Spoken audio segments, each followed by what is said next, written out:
ओम अज्ञानतिमिरान्धस्य ज्ञानञ्जनशलाकया चक्षुरुन्मिलितं येन तस्मै श्रीगुरुवे नमः। श्रीचैतन्यमनोभीष्टं स्थापितं येन भूतले स्वयं रूपकदा मह्यं ददाति स्वपदान्तिकं। वन्देऽहं श्रीगुरु श्रीयुतपदकमलं श्रीगुरून् वैष्णवाचं श्रीरूपं साग्रजातं सगण रघुनाथान्वितं तं सजीवं साद्वैतं सावधूतं परिजनसहितं कृष्णचैतन्यदेवं श्रीराधाकृष्णपादान् सगणललिता श्रीविशाखान्वितांश्च ना नित्यानंदम नमस्तुभ्यं प्रेमानंदप्रदायते कलौकलमस्य नाशाय जानवीपते नमः। नमो महावदन्याय कृष्ण प्रेम प्रदायते कृष्णाय कृष्ण चैतन्य नामिने गुरुदित नमः। पंचतत्वात्मकं कृष्णं भक्तरूप स्वरूपकं भक्तावतारं भक्ताख्यं नमामि भक्ति सत्यकम्। हे कृष्ण करुणा सिंधु दीनबंधु जगतपते गोपेश गोपिका कांत राधा कांत नमस्तुते। तप्त कांचन गौरांगे श्री राधे वृंदावनेश्वरी बृषभानुसुते देवी प्रणमामि हरिप्रिये। वाञ्छाकल्पतरुभ्यश्च कृपा सिन्धुभ्यो च पतितानां पावनेभ्यो वैष्णवेभ्यो नमो नमः। जय श्री कृष्ण चैतन्य प्रभु नित्यानंद श्री अद्वैत गदाधर श्रीवासादि श्री गौर भक्तवृंद। हरे कृष्ण कृष्ण कृष्ण हरे हरे हरे राम राम राम हरे हरे। इसमें आज हम लोग को भगवद गीता का 14वां अध्याय पढ़ना है। टाइटल है प्रकृति के तीन गुण। प्रकृति में तीन गुण हैं, सात्विक राजसी और तामसिक। तो तीनों गुणों का हम लोग डिफिनेशन सुनेंगे। बहुत इंपॉर्टेंट लेसन है और इससे हम धीरे धीरे गुणों के प्रभाव से कैसे छूटेंगे इसका भी मेथड भगवान बता रहा है। बोलते हैं श्री भगवान उवाच परम भूयं प्रवक्ष्यामि ज्ञानानां ज्ञानमुत्तमं यज् ज्ञात्वा मुनयः सर्वे परा सिद्धि मितो गताः। भगवान ने कहा कि अब मैं तुमसे समस्त ज्ञानों में सर्वश्रेष्ठ इस परम ज्ञान को पुनः कहूंगा जिसे जिसे जान लेने पर समस्त मुनियों ने परम सिद्धि प्राप्त की है। देखो, परम सिद्धि प्राप्त करनी है मतलब भक्ति में हाईएस्ट सिद्धि प्राप्त करनी है तो हमें क्या करना पड़ेगा? इस ज्ञान को सुनना आवश्यक है जो कि परम सिद्धि देने वाला है। समस्त ज्ञानों में सर्वश्रेष्ठ परम ज्ञान है। क्यों? क्योंकि इस ज्ञान से हम भव बंधन से छूट जाएंगे। ये तीन गुण क्या करते हैं? हमें इस भौतिक संसार में बांध के रखते हैं और तीन गुणों से जब हम ऊपर उठ जाते हैं तब हम इस संसार में मुक्त जीवात्मा कहलाते हैं। बोलते हैं 7वें अध्याय से लेकर 12वें अध्याय तक श्री कृष्ण परम सत्य भगवान के विषय में विस्तार से बताते हैं। अब भगवान स्वयं अर्जुन को आगे ज्ञान दे रहे हैं कि यदि कोई इस अध्याय को दार्शनिक चिंतन द्वारा भली भांति समझ ले तो उसे भक्ति का ज्ञान हो जाएगा।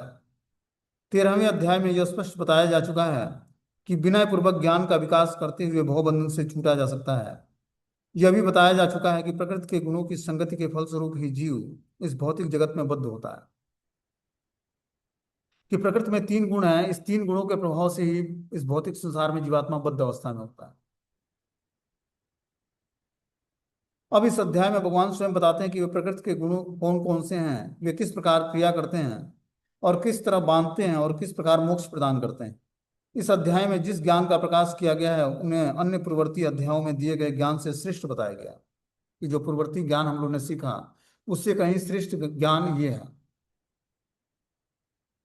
इस ज्ञान को प्राप्त करके अनेक मुनियों ने सिद्धि प्राप्त की और वैकुंठ लोक के भागी हुए हैं। अब भगवान उसी ज्ञान को और अच्छे ढंग से बताने का प्रयास कर रहे हैं। यह ज्ञान अभी तक बताए गए समस्त ज्ञानों से कहीं अधिक श्रेष्ठ ज्ञान है। इसे जान लेने पर अनेक लोगों ने सिद्धि प्राप्त की है, अतः यह आशा की जाती है कि जो भी इस अध्याय को समझेगा उसे निश्चित ही सिद्धि प्राप्त होगी। और जब सिद्धि प्राप्त करनी है, कैसी सिद्धि? आध्यात्मिक सिद्धि। तो इस ज्ञान को हमें बहुत ही ध्यानपूर्वक सुनना पड़ेगा। इस अध्याय को बोलते हैं इदम ज्ञानमुपाश्रित्य मम साधर्म्यमागतम सर्गे अपि नोपजायन्ते प्रलये न व्यथन्ति च। इस ज्ञान में स्थिर होकर मनुष्य मेरी जैसी दिव्य प्रकृति को प्राप्त कर सकता है। इस प्रकार स्थिर हो जाने पर वह न तो सृष्टि के समय उत्पन्न होता है और न ही प्रलय के समय विचलित होता है। क्या बता रहे हैं भगवान? कि इस ज्ञान में स्थिर होकर मनुष्य मेरी जैसी दिव्य प्रकृति को प्राप्त कर लेता है।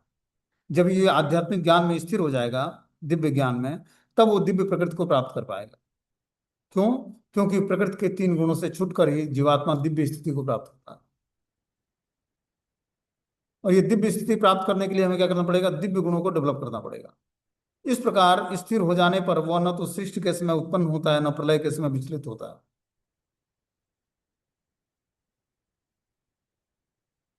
तो जब इस दिव्य ज्ञान में स्थिर हो जाएगा तब वो भगवान के दिव्य स्वभाव को प्राप्त कर लेगा और दिव्य धाम को प्राप्त कर लेगा। पूर्ण दिव्य ज्ञान प्राप्त करने के लिए मनुष्य को भगवान के से गुणात्मक समता प्राप्त कर लेना और जन्म मरण के चक्र से मुक्त हो जाता है। लेकिन जीवात्मा के रूप में उसका वह स्वरूप समाप्त नहीं होता। वैदिक ग्रंथों से ज्ञात होता है कि जो जीवात्माएं वैकुंठ जगत में पहुंच चुकी हैं, वे निरंतर परमेश्वर के चरण कमलों के दर्शन करती हुई उनकी दिव्य प्रेमा भक्ति में लगी रहती हैं। अतः मुक्ति के बाद भी भक्तों को अपना निजी स्वरूप नहीं समाप्त होता। क्या बता रहे हैं कि पूर्ण दिव्य ज्ञान प्राप्त कर लेने के बाद मनुष्य भगवान से गुणात्मक समता प्राप्त कर लेता है।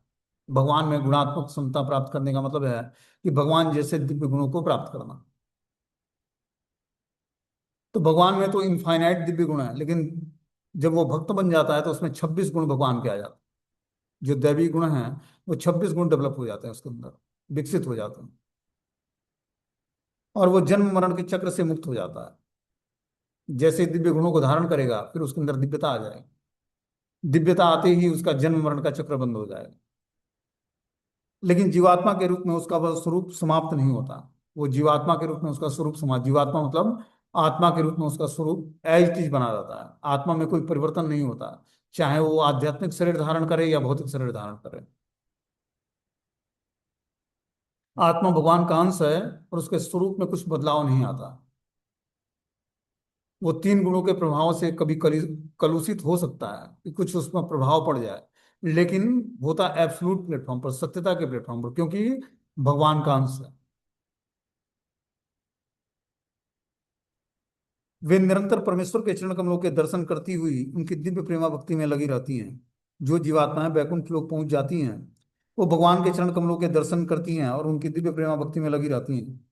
अतएव मुक्ति के बाद भी भक्तों का अपना निजी स्वरूप समाप्त नहीं होता। जीवात्मा मुक्त भी हो जाए तब भी उसका जो निजी स्वरूप है वो समाप्त नहीं होता है। सामान्यतः इस संसार में हम जो भी ज्ञान प्राप्त करते हैं वो प्रकृति के तीन गुणों द्वारा दूषित होता है। भौतिक संसार में हम जो भी ज्ञान प्राप्त करते हैं वो प्रकृति के तीन गुणों के द्वारा प्रभावित ज्ञान होता है। लेकिन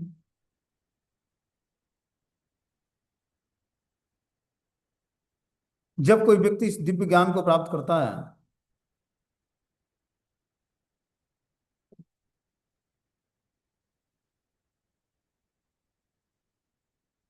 तो जो जो ज्ञान इन गुणों से दूषित नहीं होता वह दिव्य ज्ञान कहलाता है। जब कोई व्यक्ति इस दिव्य ज्ञान को प्राप्त होता है तो वो परम पुरुष के समकक्ष पद पर पहुंच जाता है। जिन लोगों को चिन्मय आकाश का ज्ञान नहीं है वे मानते हैं कि भौतिक स्वरूप के कार्यकलापों से मुक्त होने पर यह आध्यात्मिक पहचान बिना किसी विविधता के निराकार हो जाती है। लेकिन जिस प्रकार इस संसार में विविधता है उसी प्रकार आध्यात्मिक जगत में भी है। जो लोग इससे परिचित नहीं है वे सोचते हैं कि आध्यात्मिक जगत इस भौतिक जगत की विविधताओं से उल्टा है। लेकिन वास्तव में होता यह है कि आध्यात्मिक जगत में मनुष्य को आध्यात्मिक रूप प्राप्त हो जाता है। वहां के सारे कार्यकलाप आध्यात्मिक होते हैं और आध्यात्मिक स्थिति भक्तिमय जीवन कहलाती है। तो आध्यात्मिक लोक प्राप्त करने से पहले हमें आध्यात्मिक स्थिति प्राप्त करनी पड़ेगी। आध्यात्मिक स्थिति प्राप्त करने के लिए हमें आध्यात्मिक कार्य करने पड़ेंगे। तो धीरे धीरे भौतिक शरीर आध्यात्मिक बन जाएगा। आध्यात्मिक कैसे बनेगा? जब हम पूर्ण रूपेण आत्मा के स्तर पर स्थिर हो जाएंगे, आत्म साक्षात्कार कर लेंगे, तो हम धीरे धीरे आध्यात्मिक स्थिति को प्राप्त कर लेंगे। ब्रह्मभूत अवस्था, ब्रह्मभूत मतलब ब्रह्मभूत प्रसन्न आत्मा, न सोचती न कांचती। जो ब्रह्म का साक्षात्कार कर लिया मतलब आत्म साक्षात्कार की स्थिति को प्राप्त कर लिया, वो ब्रह्मभूत अवस्था को प्राप्त कर लेता। ब्रह्मभूत अवस्था में वो प्रसन्न आत्मा बन जाता है। ठीक है ना? भौतिक संसार में जब तक हम तीन गुणों के प्रभाव में रहते हैं, भौतिक विषयों के टच में रहते हैं, तब तक हम दुखी रहते हैं। लेकिन जब हम दिव्य अवस्था को प्राप्त कर लेंगे, दिव्यता प्राप्त कर लेंगे, तो हमारी स्थिति आध्यात्मिक हो जाएगी।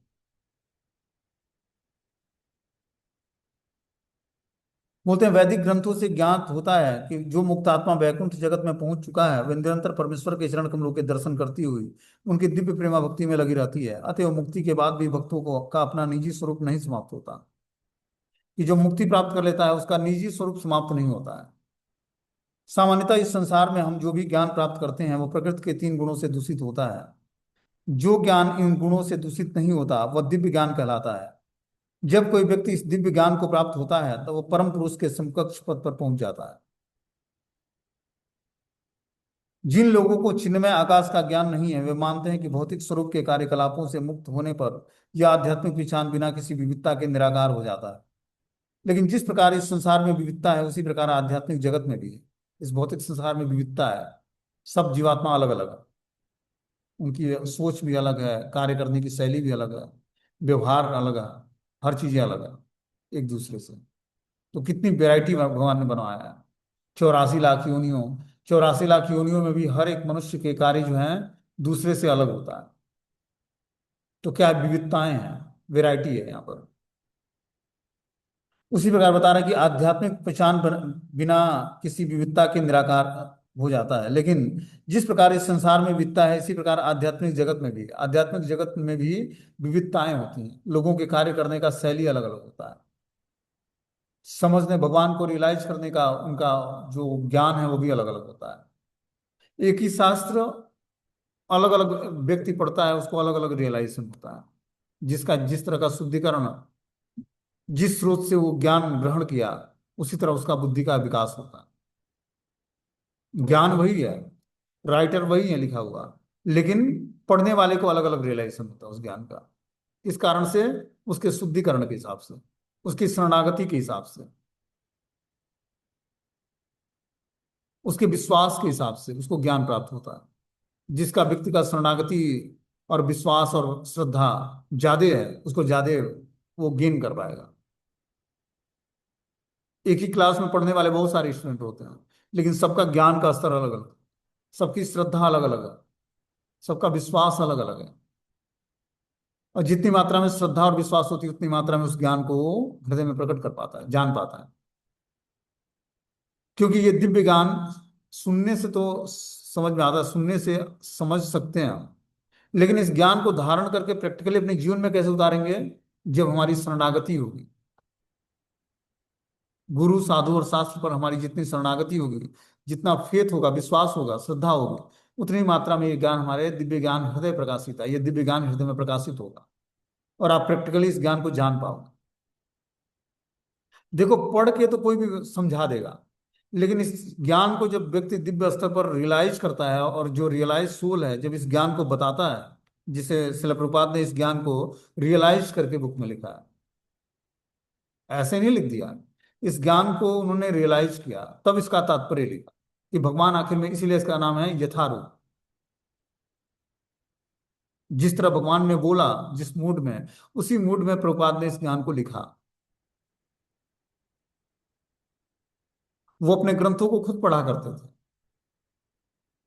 किस कारण से? कि मुझे, मुझसे कृष्ण ने क्या लिखवाया है। और वास्तविकता तो यही है कि जब व्यक्ति दिव्य ज्ञान को अपने प्रयास से न तो बता सकता है, न लिख सकता है, न बोल सकता है, न कुछ इस पर टीका टिप्पणी कर सकता है, स्वयं भगवान ही हृदय में बैठे परमात्मा ही क्या करते हैं, उसको इंडिकेट करते हैं कि क्या बोलना, वो खुद बुलवाते हैं। मुखम करोति वाचालम पंगुम लंघयते गिरिम यत् कृपातम हम वंदे परमानंद माधव। कि जब तक व्यक्ति परमानंद माधव की कृपा नहीं होगी, तब तक कोई व्यक्ति आध्यात्मिक ज्ञान को बता नहीं सकता, समझ नहीं सकता है। बताना तो दूर की बात है, समझ भी नहीं सकता है। समझने के लिए भी भगवान श्री माधव की कृपा चाहिए, तब जाकर उसको ये दिव्य ज्ञान प्रकाशित होगा उसके अंदर।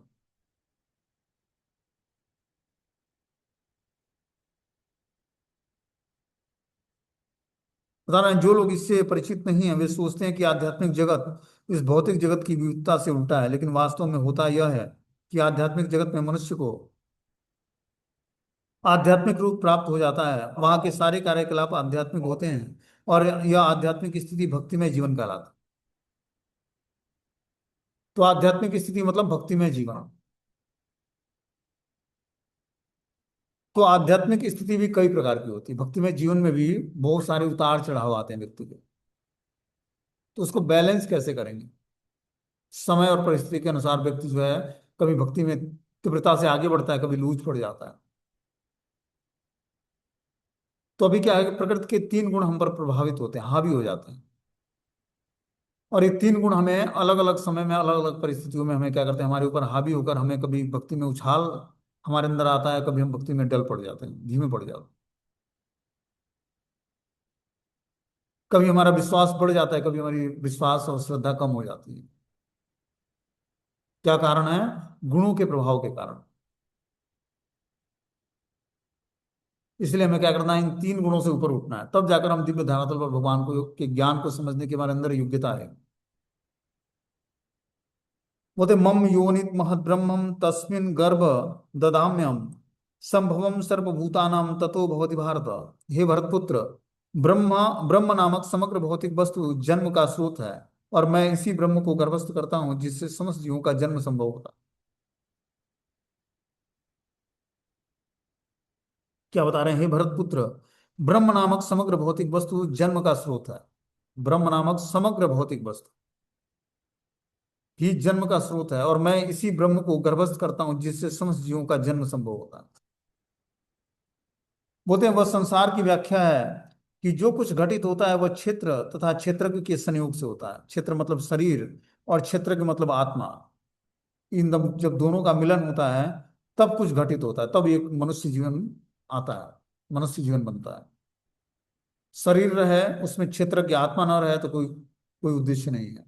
आत्मा है, लेकिन अगर जो शरीर धारण नहीं करता तो आत्मा का कोई उद्देश्य नहीं। आत्मा एक्टिविटी नहीं कर पाएगा, इसलिए उसको शरीर धारण करना पड़ता है, और शरीर को एक्टिव करने के लिए आत्मा धारण करनी पड़ती है। प्रकृति तथा जीव का यह संयोग स्वयं भगवान द्वारा संभव होता है। भगवान के द्वारा ही ये संभव हो पाता है कि हर एक प्रकृति एक जीव को धारण करती है।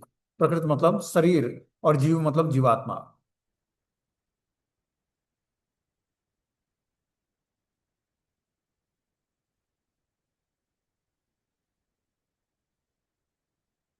बोलते हैं महत तत्व ही समग्र ब्रह्मांड का संपूर्ण कारण है, और भौतिक कारण की समग्र वस्तु जिसमें प्रकृति के तीन गुण रहते हैं कभी कभी ब्रह्म कहलाता है। तो महत तत्व मतलब 24 तत्वों का संयोग होता है। पांच कर्मेंद्रियां, पांच ज्ञानेंद्रियां, पांच कर्मेंद्रियों ज्ञानेंद्रियों के विषय, और मन बुद्धि अहंकार और आत्मा। इस 24 तत्वों के संयोग से जो है महत तत्व का निर्माण होता है, और महत तत्व से ही संपूर्ण ब्रह्मांड की सृष्टि होती है। इन 24 तत्वों से ही पूरे ब्रह्मांड की उत्पत्ति होती है। सारे ब्रह्मांड में जितने भी जीव हैं इस 24 तत्वों के संयोग से ही जन्म धारण करते हैं।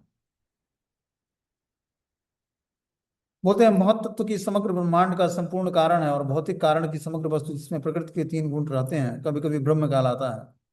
परम पुरुष इसी समग्र वस्तु को गर्भस्थ करते हैं जिससे असंख्य ब्रह्मांड संभव हो पाता है। भौतिक प्रकृति जीवों के जन्म का कारण नहीं है। बीज भगवान द्वारा प्रदत्त होता है, और वे प्रकृति से उत्पन्न होता प्रतीत होता है।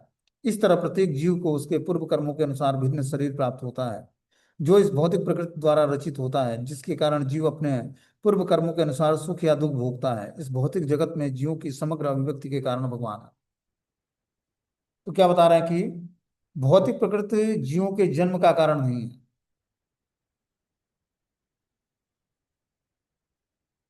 बीज भगवान द्वारा प्रदत्त होता है, और वह प्रकृति से उत्पन्न होता प्रतीत होता है।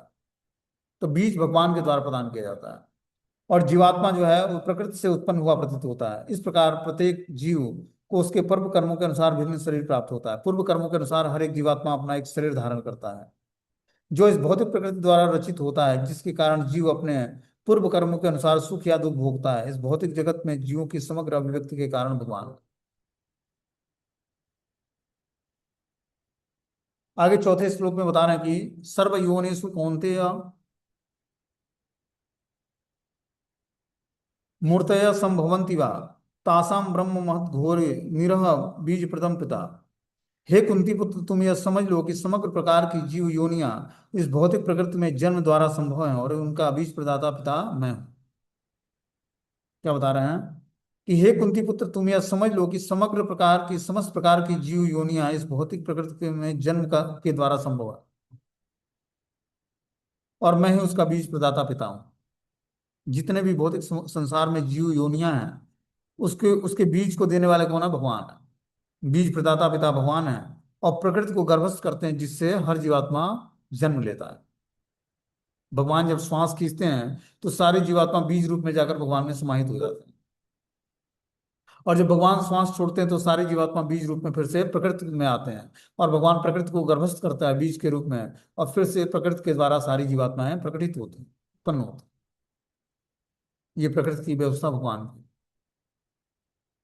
इस श्लोक में स्पष्ट बताया गया कि भगवान श्री कृष्ण समस्त जीवों के आदि पिता हैं। सारे जीव भौतिक प्रकृति तथा आध्यात्मिक प्रकृति के संयोग हैं। ऐसे जीव केवल इस लोक में ही नहीं अपितु प्रत्येक लोक में हैं। यहाँ तक कि सर्वोच्च लोक ब्रह्मलोक में भी ब्रह्मा जी आसीन है। जीव सर्वत्र है, पृथ्वी जल तथा अग्नि के भीतर भी जीव है। ये सारे जीव माता भौतिक प्रकृति तथा बीज प्रदाता कृष्ण के द्वारा प्रकट होते हैं।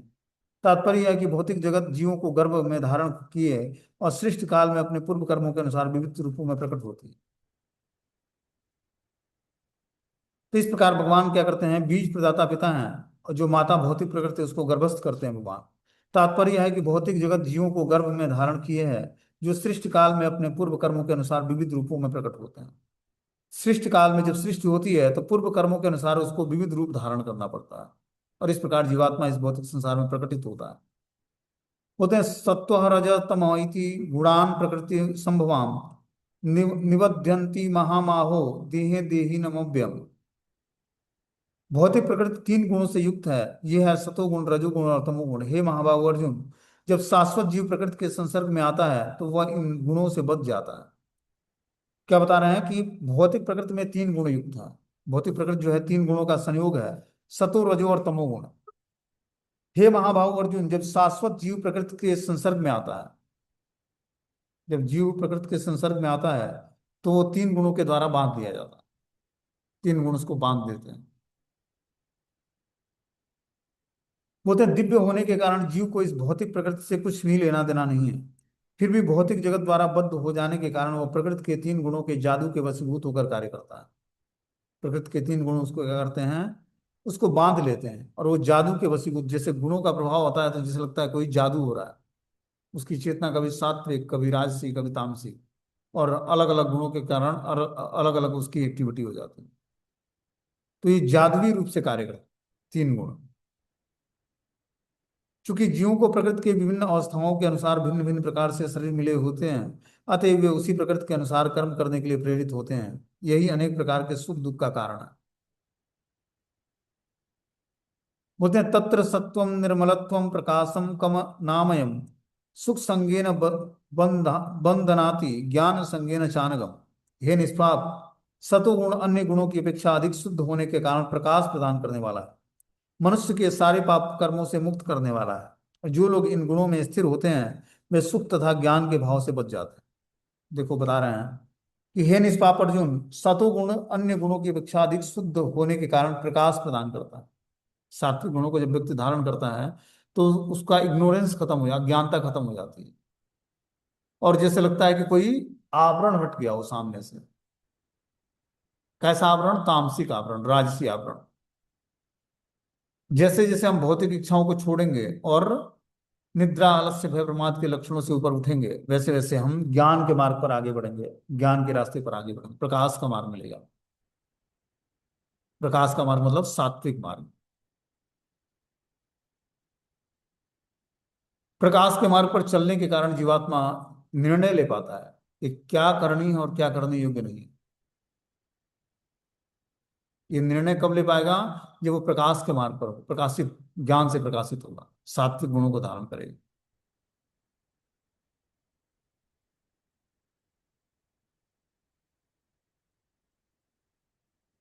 ये ज्ञान मनुष्य को सारे पाप कर्मों से मुक्त करने वाला है। जो लोग इस गुणों में स्थिर हैं वे सुख तथा ज्ञान के भाव से बन जाते हैं। इस गुणों में स्थिर होने के कारण वो सुख और ज्ञान के भाव से बच जाते हैं। ये भी बंधनकारी है। सात्विक गुण भी व्यक्ति को सुख और ज्ञान के भाव से बांध देता है। सात्विक गुण क्या करता है? उसको सुख प्रदान करता है और ज्ञान प्रदान करता है, तो ज्ञान के भाव से बच जाता है, तो ज्ञान के गर्भ में आ जाता है, अहंकार में आ जाता है। प्रकृति द्वारा बद्ध किए गए जीव कई प्रकार के होते हैं, कोई सुखी है और कोई अत्यंत कर्मठ है, तो दूसरा असहाय है। इस प्रकार के मनोभाव ही प्रकृति के जीव की बद्धावस्था के कारण स्वरूप है। भगवत गीता के इस अध्याय का इसका वर्णन हुआ है कि वे किस प्रकार भिन्न भिन्न प्रकार से बद्ध हैं। सर्वप्रथम सतोगुण पर विचार किया जाए तो इस जगत में सतोगुण गुण विकसित करने का लाभ यह होता है कि मनुष्य अन्य बद्ध जीवों की तुलना में अधिक चतुर हो जाता है। जब सात्विक गुणों को धारण करेंगे तो हमारे अंदर चतुरता आ जाएगी। सतोगुणी पुरुष को भौतिक कष्ट उतना पीड़ित नहीं करता, उससे भौतिक ज्ञान की प्रगति करने की सूझ होती है। इसका प्रतिनिधि ब्राह्मण है जो सतुगुणी माना जाता है। सुख का यह भाव इस विचार के कारण है कि सतुगुण में पाप कर्मों से प्रायः मुक्त रहा जाता है। वास्तव में वैदिक साहित्य में यह कहा गया कि सतुगुण का अर्थ ही है कि अधिक ज्ञान तथा सुख का अधिकाधिक अनुभव। कि जब व्यक्ति सात्विक गुणों को धारण करता है तो वो ज्ञान और सुख में अधिकाधिक बढ़ा होता है। सारी कठिनाइयां यह है कि जब मनुष्य सतुगुण में स्थिर होता है तो उसे ऐसा अनुभव होता है कि वह ज्ञान में आगे है और अन्यों की अपेक्षा श्रेष्ठ है। इस प्रकार वो बद्ध हो जाता है। जब सतोगुण में स्थिर होता है तब भी उसके अंदर यह अहंकार उत्पन्न होता है कि वो ज्ञान में आगे है और अन्यों की अपेक्षा श्रेष्ठ है। अपने को श्रेष्ठ समझने लगता है। इस कारण से वो बद्ध अवस्था में हो जाता है। ये भी लक्षण जो है बांधने वाले हैं कि वो अपने को ज्ञान में बढ़ा चढ़ा मानता है और दूसरे की अपेक्षा श्रेष्ठ मानता है। इस प्रकार वो बद्ध हो जाता है। इसके उदाहरण वैदिक तथा दार्शनिक हैं। इनमें से प्रत्येक को अपने ज्ञान का गर्व रहता है और चूंकि वे अपने रहन सहन को सुधार लेते हैं अतः उन्हें भौतिक सुख की अनुभूति होती है। बद्ध जीव में अधिक सुख का यह भाव उसे भौतिक प्रकृति के गुणों से बांध देता है। अतः वे सतुगुण में रहकर कर्म करने के प्रति आकृष्ट होते हैं। जब तक इस प्रकार कर्म करते रहने का आकर्षण बना रहता है तब तक उन्हें किसी न किसी प्रकार का शरीर धारण करना पड़ता है। इस प्रकार उनकी मुक्ति की या वैकुंठ लोक जाने की कोई संभावना नहीं होती। सात्विक गुण भी व्यक्ति को पूजा लाभ मान प्रतिष्ठा की इच्छा से बांध लेते हैं और इस कारण से वो क्या होता है, मुक्ति प्राप्त नहीं कर पाता और वैकुंठ लोक जाने की संभावना नहीं होती ऐसे लोग। वास्तविक ये बारंबार दार्शनिक वैज्ञानिक या कवि बनते रहते हैं और बारंबार जन्म मृत्यु के उन्हीं दोषों में बंधे रहते हैं। लेकिन माया मोह के कारण वे सोचते हैं कि इस प्रकार का जीवन आनंदप्रद है। तो सात्विक गुण में रहने वाला व्यक्ति भी बद्ध अवस्था में है। उसको भी पूजा लाभ मान प्रतिष्ठा की इच्छा बांधे रखती है। इस प्रकार बता रहे हैं कि वो माया मोह के कारण वे सोचते हैं कि इस प्रकार का जीवन भी आनंदमय है। देखो माया वहां तक भी पीछा नहीं छोड़ती है। सात्विक गुणों को व्यक्ति धारण कर ले भगवान की भक्ति करे लेकिन माया उस समय भी उस पर अटैक करती है। माया तब छूटती है जब पूर्ण रूपेण सात्विक चेतना डेवलप कर लेता है, सात्विक गुणों को धारण कर शुद्ध सत्व के प्लेटफॉर्म पर चेतना स्थिर करने के बाद तब जाकर उस पर माया का प्रभाव नहीं पड़ेगा। माया मतलब इग्नोरेंस, अज्ञानता, तामसिक वृत्ति। बोलते हैं रजो रागात्मक वृद्धि तृष्णा संग समुद्भवम तन्निबंधानि कौन्तेय कर्म संगेन दीहनाम। हे कुंती पुत्र, रजोगुण की उत्पत्ति असीम आकांक्षाओं तथा तृष्णाओं से होती है और इसी कारण से यह देहधारी जीव सकाम कर्मों में बच जाता है। तो जब व्यक्ति रजोगुण की उत्पत्ति असीम आकांक्षाओं और तृष्णाओं से होती है, जब व्यक्ति के अंदर असीम इच्छाएं उत्पन्न होती है, बहुत सारी इच्छाएं होती हैं और तृष्णाएं भोगने की वासना होती है, तो इस प्रकार देहधारी जीव सकाम कर्मों में बच जाता है। जितना ही हमारे अंदर भौतिक इच्छाएं होगी, आकांक्षाएं होंगी असीमित और तृष्णाएं, उसको भोगने की लालसा होगी, उतना ही हम सकाम कर्मों में बच जाएंगे। और ये रजोगुण से उत्पन्न होता है। उतने रजोगुण की विशेषता यह है कि पुरुष तथा स्त्री का पारस्परिक आकर्षण, स्त्री स्त्री पुरुष के प्रति और पुरुष स्त्री के प्रति आकर्षित होता है, यह रजोगुण कहलाता है। जब इन रजोगुण में वृद्धि होती है तो मनुष्य भौतिक भोग के लिए लालायित हो जाता है। वह इंद्रिय तृप्ति चाहता है और इस इंद्रिय तृप्ति के लिए वह रजोगुणी मनुष्य समाज में या राष्ट्र में सम्मान चाहता है, सुंदर संतान, स्त्री तथा घर सहित सुखी परिवार चाहता है। ये सब रजोगुण के प्रतिफल है। जब तक मनुष्य इसकी लालसा करता रहता है तब तक उसे कठिन श्रम करना पड़ता है। अतः यहाँ पर स्पष्ट कहा गया कि मनुष्य अपने कर्म फलों से संबंध होकर ऐसे कर्मों से बच जाता है कि अपने स्त्री पुत्रों तथा समाज को प्रसन्न करने तथा अपनी प्रतिष्ठा बनाए रखने के लिए उसे मनुष्य को कर्म करना होता है। अतः सारा संसार ही न्यूनाधिक रूप से रजोगुणी है। आधुनिक सभ्यता में रजोगुण का मानदंड ऊंचा है। प्राचीन काल में सतोगुण का उच्च अवस्था माना जाता था। यदि सतोगुणी लोगों को मुक्ति नहीं मिल पाती तो जो रजोगुणी है उनके विषय में क्या कहा जाए।